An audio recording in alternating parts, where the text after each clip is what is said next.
investment and typically a lower management overhead for our client organizations. So Jeff, thank you, and I'll look forward to responding to the questions that the audience has. Absolutely, thank you. So today's topics include key performance indicators, technology from the Noble Unified Communication Platform, segmentation, account planning, supervision and sales management, training, the all-important compensation, and career pathing and retention. So KPIs are clearly a hot topic, and most of the sessions that I join or webinars and conventions, KPIs, Angela, are key topics. From your experience in the industry, what are you hearing out there in terms of key performance indicators as it relates to inside sales teams? So it's interesting. I was at a Inside Sales conference just about a month and a half ago, and there was an entire day that was devoted to this topic. And what that means is leaders are struggling with what are the right KPIs to measure, what's fair to measure, and how should they be compensating their teams based upon the KPIs. So I'm going to refer actually to a really good book that people can pick up. It's called Cracking the Sales Management Code. It's, the subtitle is The Secret to Measuring and Managing Sales Performance. And it's written by the same author as Spin Selling. And basically the premise of this book is something that I completely agree with, and that is that most companies use a hodgepodge of different KPIs or key performance indicators, and there's not necessarily a significant rhyme or reason. It seems to be that it's based upon what's being driven from the CEO, from the VP level, and oftentimes those people within the organization don't understand inside sales, how it works, and what is best to measure. So you end up with this kind of a mishmash of different things. And really the different things typically fall into three categories. The first one is business results, the second one is sales objectives, and the third is sales activities. And basically business results are things that typically are not in your inside sales rep's control, such as profit margin, market share, revenue growth, share of wallet. Obviously those are things that are very important to the health of the overall organization, but to measure and compensate business results as your primary KPI probably is not a good idea. And the way to think of that is, for example, is that the inside sales team can't 100% control profit margin. Sure, I have clients and I have instances where the individual inside sales reps can control pricing and discounting, so they have an influence on profit margin, but they can't control the other aspect, the other side of the equation, which would be expenses. So generally speaking, anything that you would bucket as a business result probably should not be one of your primary KPIs in the inside sales room. The second type of bucket is called a sales objective. Now, a sales objective is very important because without sales objectives, the team doesn't have a roadmap and doesn't understand the tactic and the direction that you want to go in order to accomplish the business results. So, for example, a sales objective for an organization might be, we want to see 30% of our sales coming from existing customers, and we want to see 70% of our sales coming from new customers that have never spent a dollar with our organization. Well, that's a great objective, but again, it's not 100% in control of your inside sales reps. Sure, they can make more prospecting calls, they can do more things that lead to more interactions with prospects, but typically sales objectives are managed more at the VP and management level in the organization. So then you get to the third area, and this is really where the meat and potatoes is for inside sales, and it's called sales activities. And sales activities that I recommend that you measure are things like outbound dials, inbound calls, average talk time, the number of training and development hours as a percentage of hours worked, and document adherence to documenting and following up on the notes that you enter into the CRM system, because that's what drives the data on an ongoing basis so that you can trust the data and measure it and then reward performance. So sales objectives drive the direction to support the business results, but really sales activities is what you should primarily measure. And certainly at the end of the conversation today, if anybody has specific questions, I'd be happy to answer them. But just do a little bit of a litmus test on that. Excellent. So that's a good segue, Angela. Thank you, into the technology bit. So what I want to touch upon are really the 3 key technology components for inside sales teams, and those really are the data analytics, the business processes, workforce optimization, and of course automation. The Noble IQ and data analytics products help sales teams determine really who, when, and how best to contact prospects, and help identify that valuable information and refine contact strategies. Best time to call significantly increases the right party contacts, and by right party contacts, exactly that, those decision makers, the people that you wish to speak with in order to advance sales opportunities.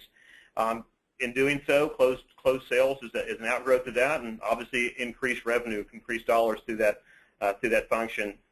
Campaign management, in many cases, is a foreign concept to many inside sales teams, but using the Noble IQ and data analytics products, it maximizes sales reps' utilization and productivity by automatically configuring those campaigns and managing them.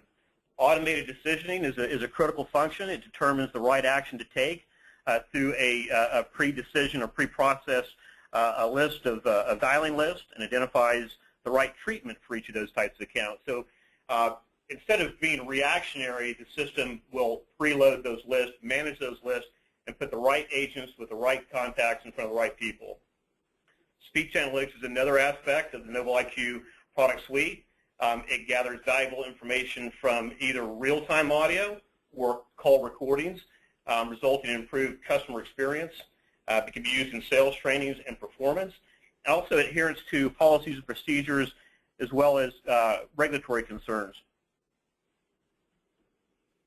In terms of business process and workforce optimization, the ability to control really the largest cost category for most operations, which is labor, even small gains can have huge impacts on profitability. Noble's workforce management application helps reduce operating costs and increase such profitabilities through optimization of staffing resources. The quality management enables managers to review sales reps' audios, screens, and data for accuracy, as you mentioned, Angela, in entering that information into the CRM application. And it helps rate sales performance based on scoring criteria. Call recording is an interesting category.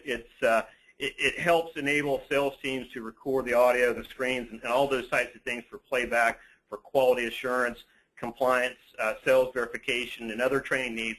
It's also an area that has regulatory and compliance concerns behind it as well. Noble Platform enables our clients to either record all calls or record only the agent side calls for two-party consent states. So something I think that many inside sales teams may not be aware of. It's something that should be on their radar going forward. Performance management is absolutely critical. It automates the reporting. It allows managers to focus on the things that they get paid to do best, which is to provide reps with mentoring, training, and providing crucial decisioning intelligence to support better informed decisions.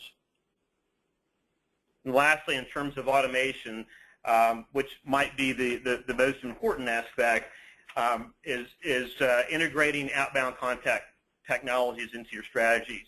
A recent Noble survey found that while most inside sales teams use some sort of Salesforce automation in terms of CRM or other types of application, less than half actually use any type of automated processes attached to those CRMs to increase productivity. The key focus areas for automation relative to inside sales teams, really predictive preview dialing, automating that dialing function, removing that human decision, the dial, don't dial decision to increase the contacts per hour, really increase the productivity. I know there was a pre-question in terms of how to address overflow. If there are both inbound and outbound resources, call blending on the Noble platform can help address those types of things through automatically overflowing those calls to outbound agents and then reassigning those agents back to those outbound queues as necessary, as well as processing multi-channel communications in terms of email, SMS, and other types of non-traditional contacts. The other part is the integration, as I spoke of, with those types of CRMs such as Salesforce.com and other CRM applications. It takes that ability to have a system of record in terms of a CRM application and automating the calling list. It really drives the productivity and efficiencies on the floor. IVR and outbound messaging tools are very important. Screen pops of customer information eliminate manual lookups. It greatly saves time and accuracy in terms of the interactions that sales reps have with clients. Supported as well by custom scripting and building in fields that allow you to capture information.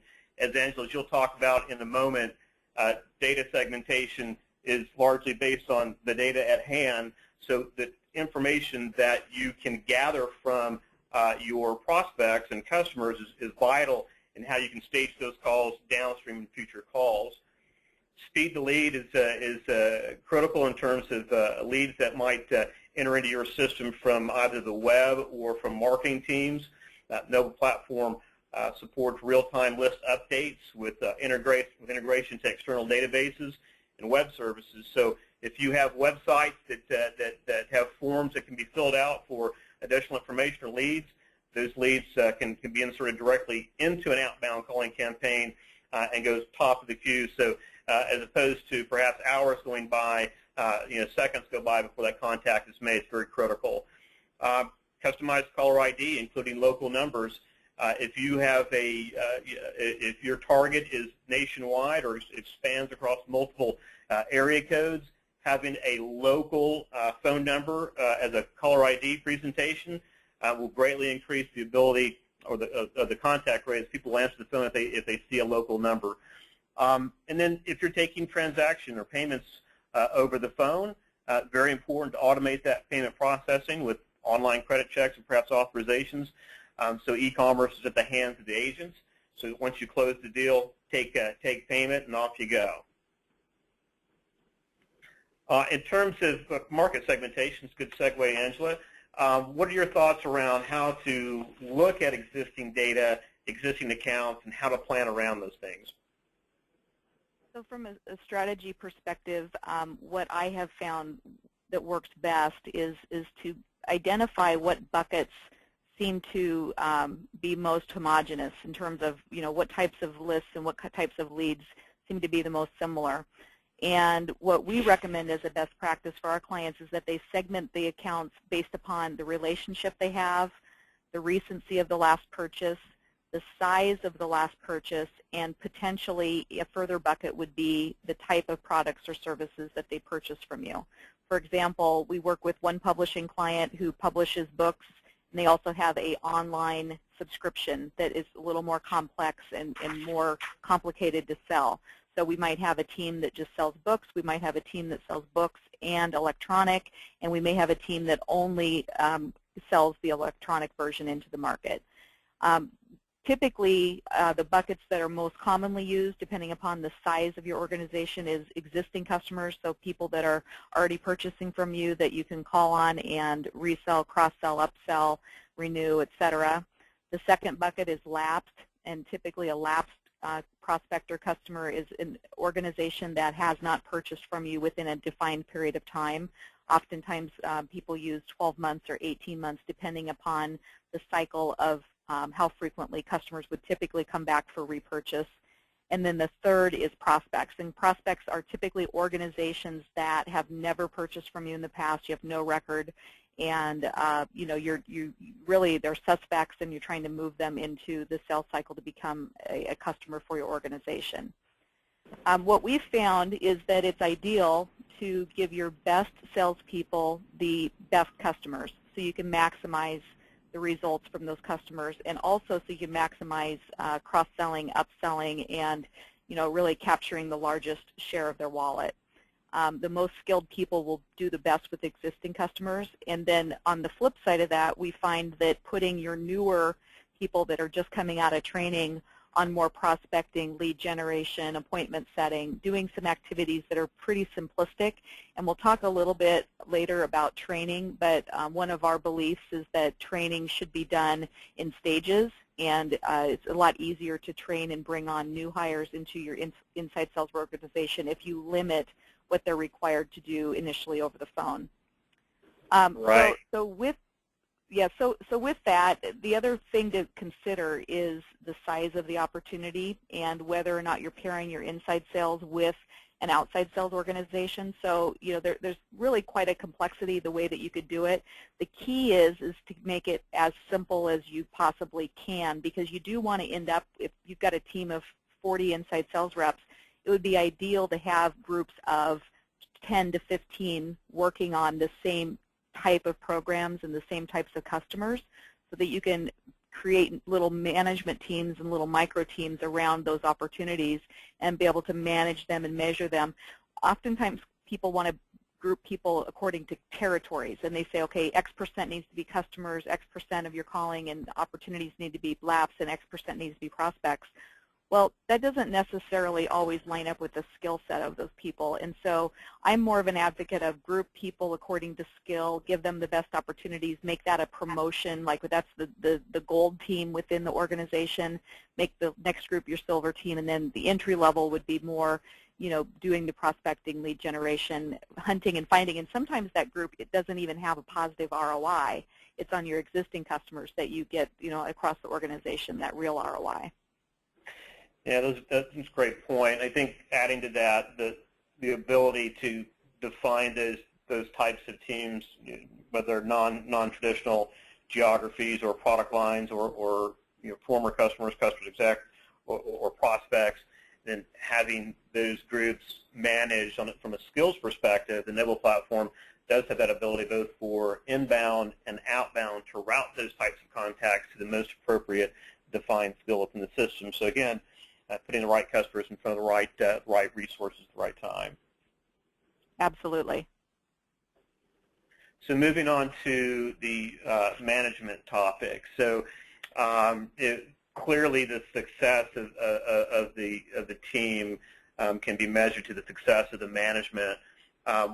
What areas do you typically cover with your clients relative to improving management capabilities? So what's great about inside sales is that everything can be measured and everything can be managed. And with a tool like Noble Systems, you literally minute by minute can see what's going on in terms of the activity. And if you're measuring the right activities, then the results will follow in a predictable manner. Oftentimes when I'm working with a new client, I will observe what they're doing, and maybe they have a small inside sales team, got a supervisor over them, and when I talk to the supervisor, I'll say, what are you working on? What's your focus? And their whole focus is on, we need sales. And then they ask their people every day, what are you doing to get me sales? I need sales. But they're really not defining what are the steps to get those sales. So what's great about inside sales, in my opinion, is it's all about math. There's really only 3 things that drive sales. The first one is how many people are we talking to? And you can measure that per hour, per day, per month, on average. What's the highest person on the team? How many are they talking to per day? What's the lowest and what's the average?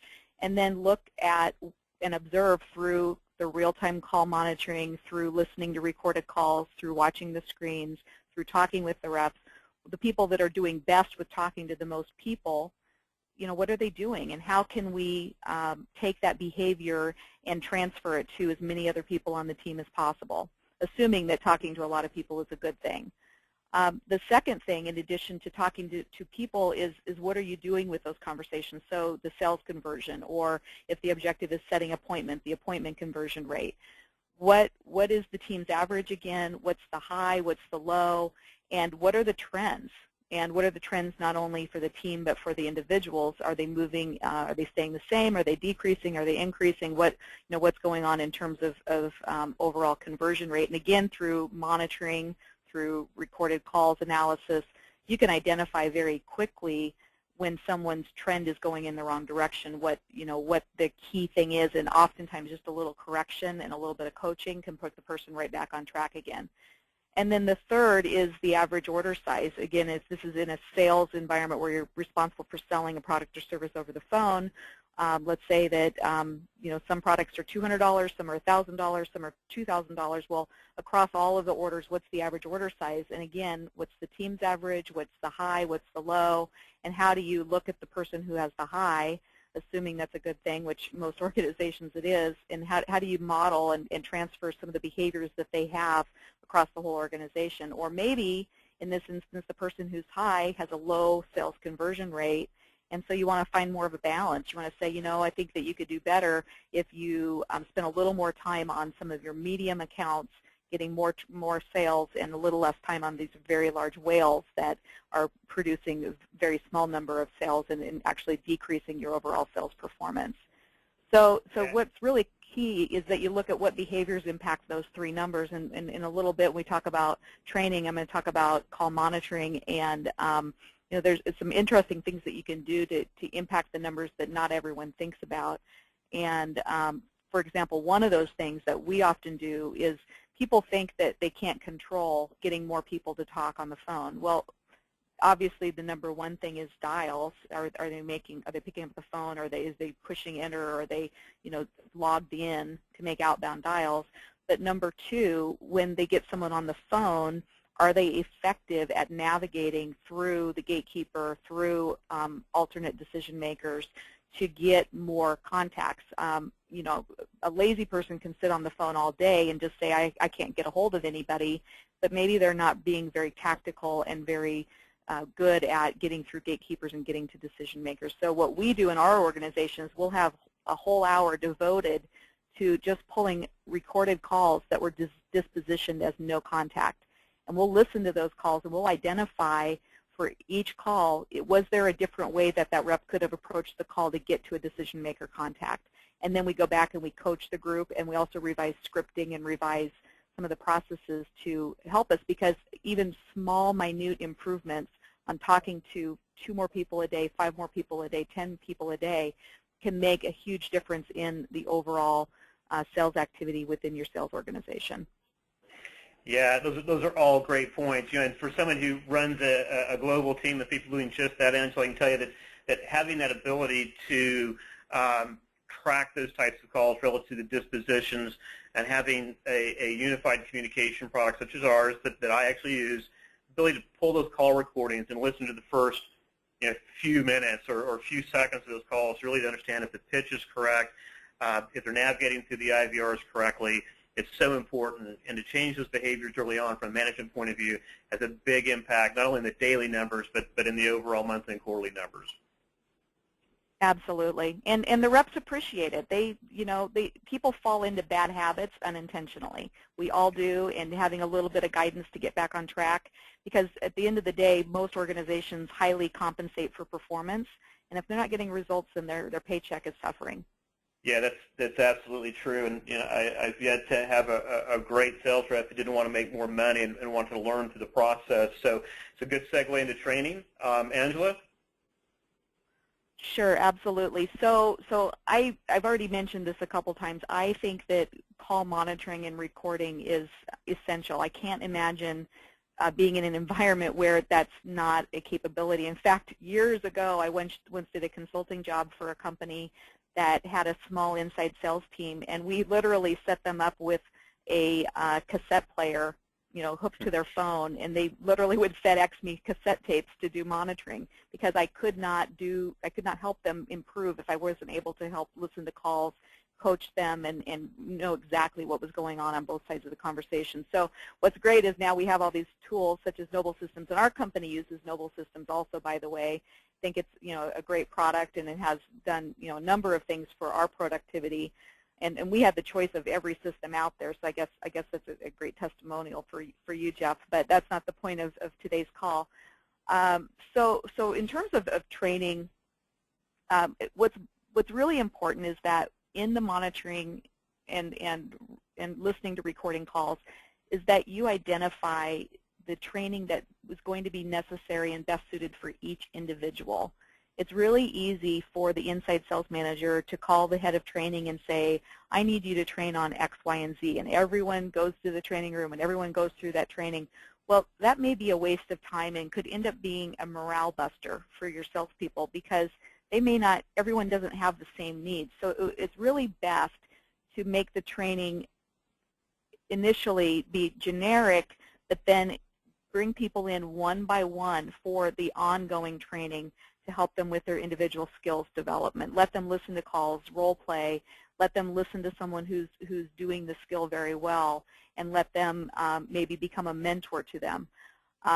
One of the things also is when you do big training, maybe it's once a year, twice a year, whatever it is, on new products or a new management system that you're using or a new CRM system that you're using, make sure that everyone gets the same training.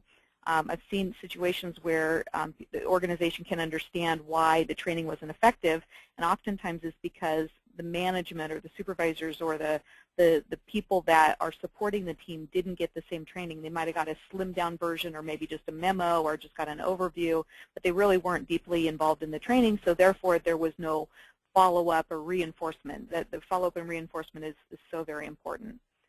The last point that I'll make is that product knowledge is kind of a slippery slope.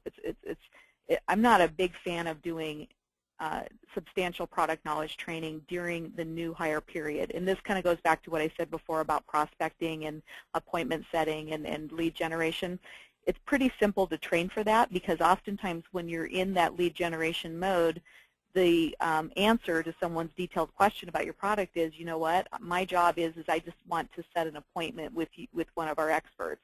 Is tomorrow at 1 o'clock a good time? It takes the onus off of them of having to know everything about a complicated product line or complicated service offering, and allows them to become good at that very first step of engaging with the prospect and convincing them that they should give us 30 minutes of their time or whatever the ask is. So I'm a big fan of give them just enough to do the job at hand today and then bring them back into training and I'll give them more once a month, once every 3 months, once every 6 months, so that they can, intake the information in a way that's manageable for them. One of the most dangerous things that I've seen happen in inside sales organizations is when hot rod salespeople end up overwhelmed because they got too much product knowledge, and they basically lose their confidence. And I'm always telling my sales managers that swagger is what's critical to the success of an inside sales team. And sometimes people think, well, swagger is a negative thing. Actually, it's not. It's the confidence. It's knowing you can hit your goals, knowing that you're a pro at what you do. And if you overwhelm them in the training process, you will have people that will basically move on to another organization because once they've lost their confidence, they're going to want to get that confidence back, even if that means leaving the organization to do something else. So, so it's really critical about that. I couldn't agree more, Angela. And one of the things that we stress internally here at Noble Systems and our team is that confidence is really the product of competency. And so that product knowledge, having a competent knowledge set revolving around the product offering is critical. And even with the Noble platform, it's a big suite of products, so it's a foundation that you have to build upon. The thing is, I think, interesting is that it seems to me that everybody has training at some level. Certainly, when you go to seminars, there's a lot of training vendors that are out there in this world. What do you recommend in terms of confirming that knowledge transfer took place and is implemented shortly thereafter? So what I mean by that is that you have a training session, maybe the group training session initially. How do you recommend that you can verify that, one, the knowledge, that the message was received and that knowledge is being implemented quickly?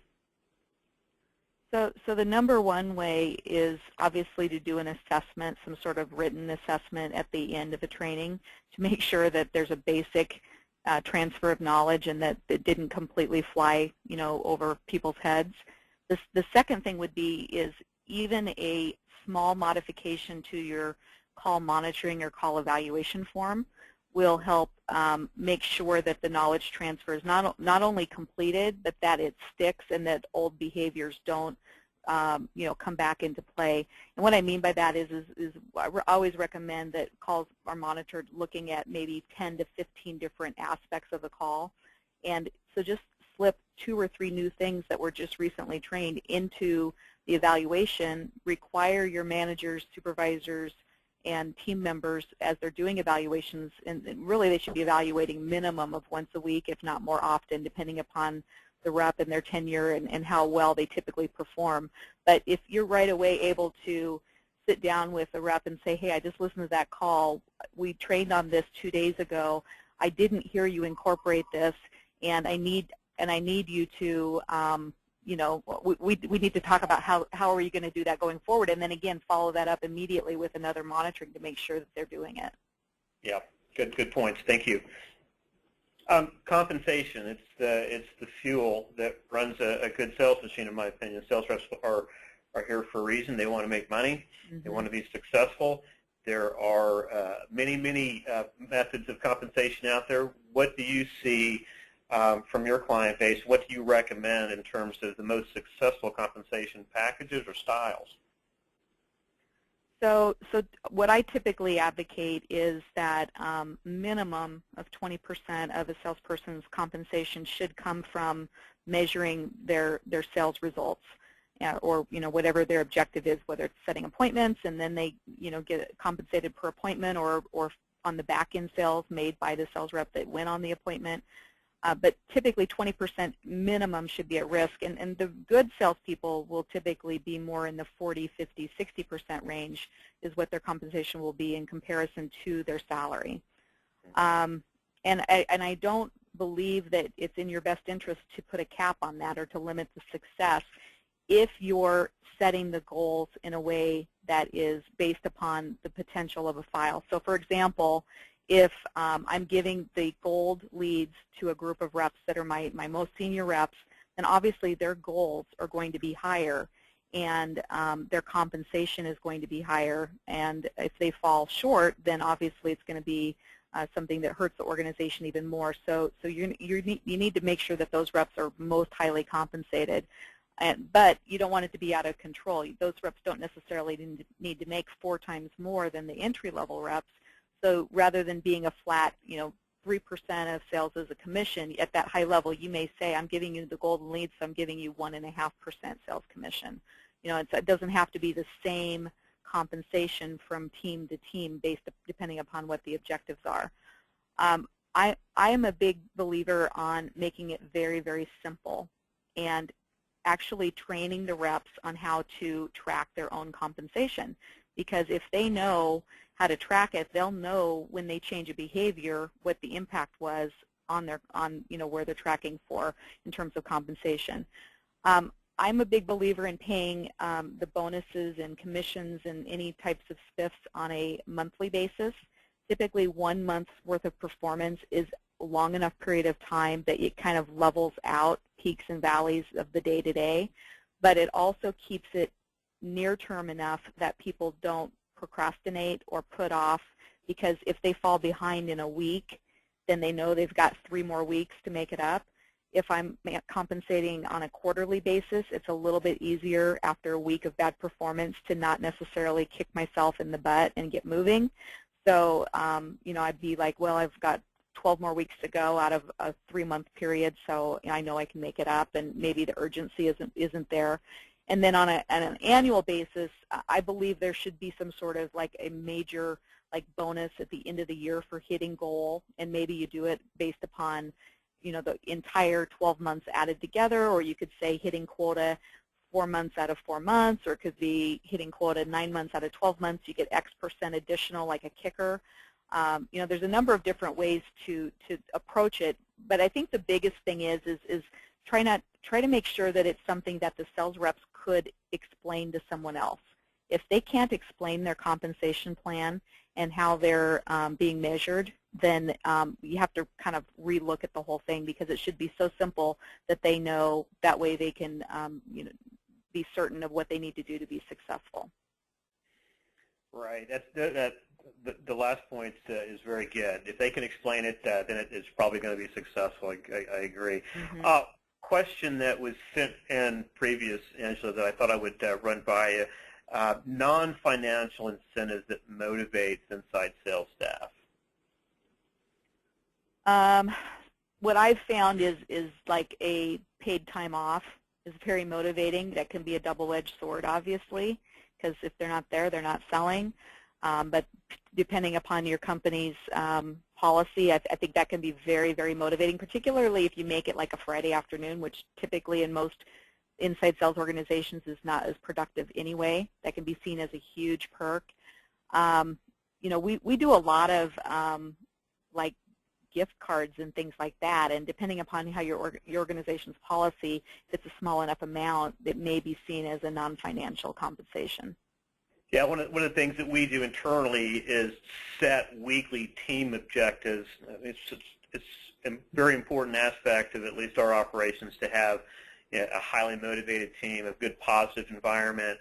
So these team objectives for the week, for what we call early out Fridays, if they hit a certain level of the metric, then everybody gets to leave a little bit early on a Friday. As you say, it's the lowest contact rate throughout the week, and it builds morale in the team. It's very positive. Mm-hmm. Yeah, I've even seen people work extra hours on like Mondays, Tuesdays, and Wednesdays to achieve their quota or whatever to be able to leave early on a Friday. Yeah, it's all good stuff. Mm-hmm. Going to the next slide here, career pathing. As we have discussed, in the largest cost category in most inside sales teams and call center activities are really labor. It's hard enough to find the right people, to attract them, to recruit them, and you certainly don't want to lose them. Interested to hear your thoughts on career pathing and retention. Certainly. So career pathing is tricky and difficult because you want the superstars, and oftentimes the superstars want into your organization, and they see the inside sales department oftentimes as a place to start and then get promoted out, back into the different part of the organization. So you might see it as, hey, I'm going to start in inside sales, but my real goal is to get into marketing, or my real goal is to get into field sales, or my real goal is to move into product development. So what I believe is that it's vital that you have open communication with every single person on your inside sales team, and to the point of identifying what are their aspirations. Are there aspirations to move into management? Do they have aspirations to move into another department? And that's not necessarily always a bad thing, and I'll explain why in a minute. And there are some individuals who really, through discussions with them, you'll identify that their aspiration is really to work in a role where they're successful, where they can kind of clock in at 9 o'clock and clock out at 5 o'clock and not really think about work outside of those hours. So they don't necessarily want to get promoted or move into another department, but they want to have the income and the freedom and the flexibility and all of the things that might come from being a successful salesperson. So for each of those groups, if you can identify individually where they fit, what I would recommend is that the upwardly mobile people, the people that are inclined to want to feel like they're getting promotions, create micro-promotions, create a way for them to see their career progressing. Particularly the younger people, they really want to know that they're growing, and oftentimes a small title change and a small additional responsibility will mean the world to them, potentially as much to them as a raise. And so being aware of that and identifying some small ways to give people just a little bit more, whether it's senior inside sales rep, moving from, a inside sales rep to inside sales, coordinator. There's different things that you can do to give them a little bit more responsibility and a feeling of growing. The other thing would be is give them some small opportunities to demonstrate leadership ability. A lot of times people will come in and they will have their eye on a management position. Well, we all know that the best salespeople don't always make the best managers and leaders. So give them some small opportunities to demonstrate, and you'll be able to easily see who excels in that and who actually is kind of a fish out of water and who would not be successful. And it's a way for them to also figure themselves out. A lot of people think that upward mobility means moving into management. Well, in sales, it doesn't always need to be that. There's a lot of earning opportunity and a lot of growth opportunity staying it within a pure sales role. The easiest way that I've found to give people leadership ability without a formal promotion is to assign them an individual to mentor. And you will very quickly see, how effective are they at that role. So then the second group of reps that basically see the inside sales team as a place to start within the organization and they want to get promoted to another department. I think the key thing to find out is get to know them and find out what it would take to keep them in your department, and then to work very hard at giving them a reason to stay. People often come into a job such as inside sales with a mindset that I'll do this until something better comes along. But if you give them a reason to take pride in what they're doing and to feel successful and to really become themselves in the role that they're in, oftentimes people will change their mindset. And you frequently will hear, I started off in the company here, I thought I would move over here, but I didn't because I loved it so much and found that I was being so successful. So be frank and honest with them and say, hey, I know this is not where you want to end up, but in a perfect world, what could I do to make this a place that you want to end up? And oftentimes having those kind of conversations, things get uncovered that are easy for you to accommodate, and then you end up retaining a really good person. The third group is a group that needs to be challenged, but you can't expect them to want promotions or want more responsibility necessarily, because we're all leaders, we're all managers. We think that people by nature want to be promoted and want to be given more responsibility. Well, not everyone does, and you still need to challenge them. You want to push them because they want to feel successful, but don't necessarily push them into a promotion just because they've been in your department for 5 years. I've got some people that work on the phones in our organization that have been doing it for in excess of 10 years, and they never express any interest in moving into different positions because they don't want the stress and they don't want to be responsible for someone else's performance. They want to do a great job at what they're good at, and that is talking on the phone and convincing others to buy or to do something that they want them to do. So it's important to remember in career pathing and developing your people that the saying, I'm not you and you're not me. It's really easy to apply a filter of what we think someone should want to do with their career. Great. Question from the audience that came up earlier, Angela. It's a little bit before career pathing. It's kind of front loads the question, but recruiting. What have you seen in your experience that other maybe non-traditional recruiting methods for inside sales teams? So recruiting is not an area of strength for me, Jeff, but I'll tell you this. The number one thing is to give high preference to referrals that you get from existing employees, because people like them will be most likely to be successful in your organization.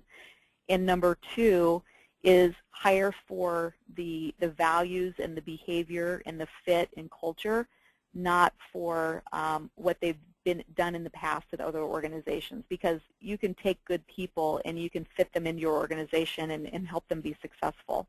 It's most important that they fit, because if they don't fit culturally, then there's going to be a mismatch and everyone's going to be unhappy.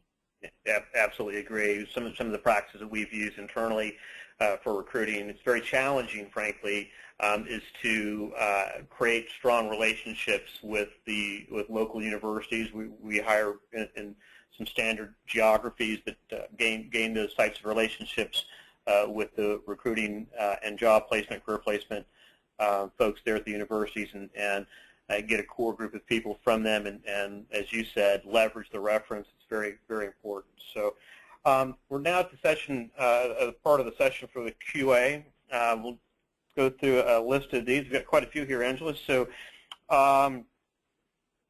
this is an interesting question, and I think good question for you, Angela. What's the best way to show value from an inside sales team to leadership, especially with a newly developed team? I'm assuming this is maybe an experimental team that trying to show value to the bigger organization. So what most organizations look at is return on investment. So the revenue, divided by, the cost to generate that revenue. So that's typically one of the primary numbers. The other number would be what incremental sales or what incremental revenue can you allocate to the inside sales team that they generated that would not have been generated if it were not for that department. And there's offset costs too in terms of travel and so forth and appointment setting that can help that along. Another question, in regards to best practices, how much time should be spent gathering social intelligence, social media intelligence before placing the first cold call? So it's really that pre-call work. I think it really depends on the type of product and service and the complexity of that offering and the difficulty in making those contacts. But how much time, in your experience, would you allow reps to do that pre-call work, gathering whether it be social media or LinkedIn and other sources of data like that? So our general rule of thumb is, number one, we try to automate everything we can. So within like the Noble System script, we'll have links to websites and different ways to do different searches so that those can quickly be launched so that they don't have multiple applications and doing, we try to basically create a process that makes it very fast, very efficient, and everyone does it the same way. And the reason everyone doing it the same way is important is because then when there's a process improvement, then we take that and we roll it out and say, okay, now everyone, here's a better, faster way to do it. So that's number one. The amount of time, I would say, is no more than 5% of your time should be spent doing that because, again, you have when you're in a phone type position, you have a lot of downtime where you're waiting on hold for someone, or and you can do a lot of this pre-work. You could even preview, here's the next 5 records I've got coming into my queue, and you could begin to pre-work on those as you're waiting on hold or as you're listening to the phone ring or whatever it is. There's just a lot of efficiency that can be gained in just all those little increments. So we generally believe in very, very little preview time and then spend the rest of the time kind of making notes and catching yourself up in the CRM. Yeah, it's a slippery slope, right? The less you control that, the more time spent in doing that that pre-call work. Absolutely. Good question here relative to home-based teams versus a premise-based inside sales team. Do the KPIs change when considering home-based versus premise? No, they don't, and it's kind of an interesting question because our company actually has a home-based team, and that's the one we use Noble Systems for. We've got about 50 people that work from home every day doing a variety of different campaigns and programs for clients. The most critical thing for our team, though, is that we can see what they're doing all the time, so the real-time reports. And then we also have the screen viewing technology where we can see each rep's screen and be able to identify if they're wrapping a long call, well, what are they doing? Is it because they're having difficulty getting the data entered? Is it because they just, decided to walk in the kitchen and walk away from their computer and there's nothing going on?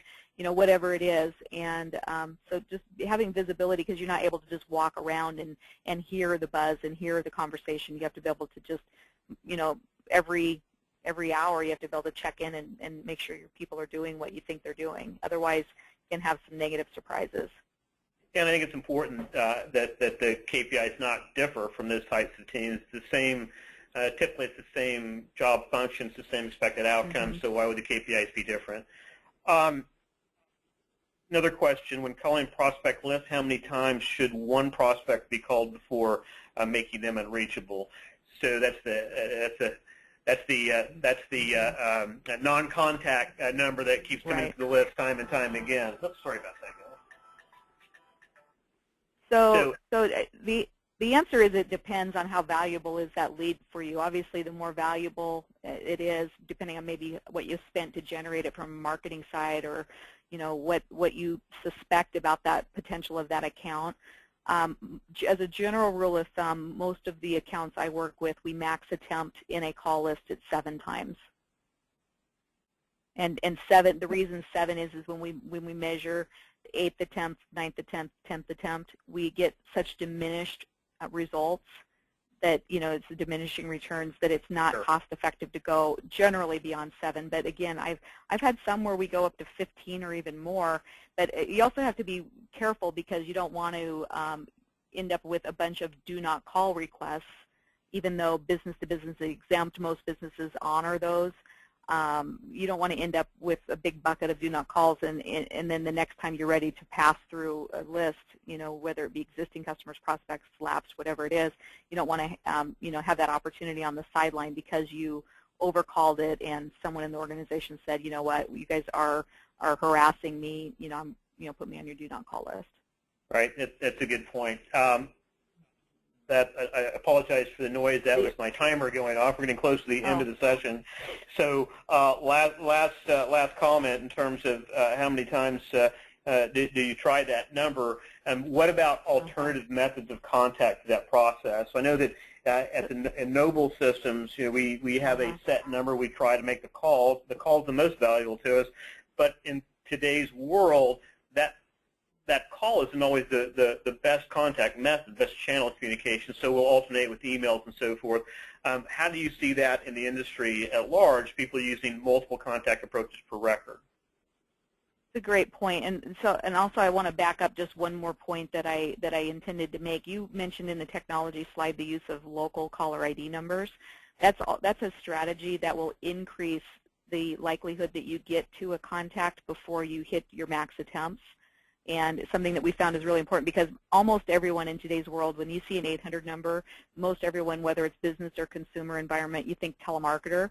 And if the number's isn't there at all, you may not trust it. So it may start off as a negative conversation rather than a positive conversation. So using some strategy with local phone numbers is definitely something that we'd advocate.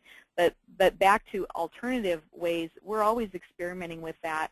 And it's really nice if you can have a quick little way for the rep after they've attempted the first time to send a quick email saying, hey, I just left you a voicemail and we are wanting to talk to you about X, Y, and Z. If you find yourself with a free minute, I'd appreciate a call back and give a number for a call back. And then the same thing with, we like to leave voicemail a message on the first attempt and typically the third or fourth attempt. And if it's possible to make that voicemail kind of generic so the rep isn't spending time actually leaving the message, but instead pushes a button through the script that says, we've detected a voicemail, and at the end of the message, as soon as it concludes, to push out this pre-recorded message that the sales rep does in their own voice. Yeah, good points. Just to add on to that, with the system you use, same system I do, we use that very process, and we customize an automatic email typically and a personalized voicemail from the sales rep with a call to action. And what we found when implementing that, we found that the return emails, just the quantity of replies that came back were surprisingly high when we had the personal voicemail and an email combined, so the contact rates did go up. It was very good. Yes. Well, that brings us to the end of the session.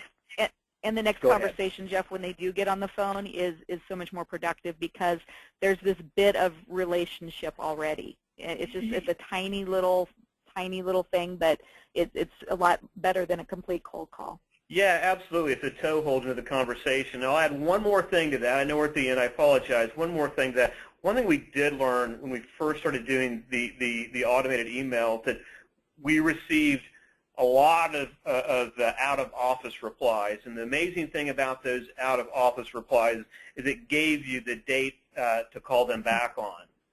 So queuing those calls back up when they got back in the office and using that information to facilitate the call was very helpful. So, I understand you've been out of the office. I'm glad you're back, and it helps just get the door open a bit more. So, Angela, thank you very much for your time today and your insight into inside sales. Very helpful, very appreciated.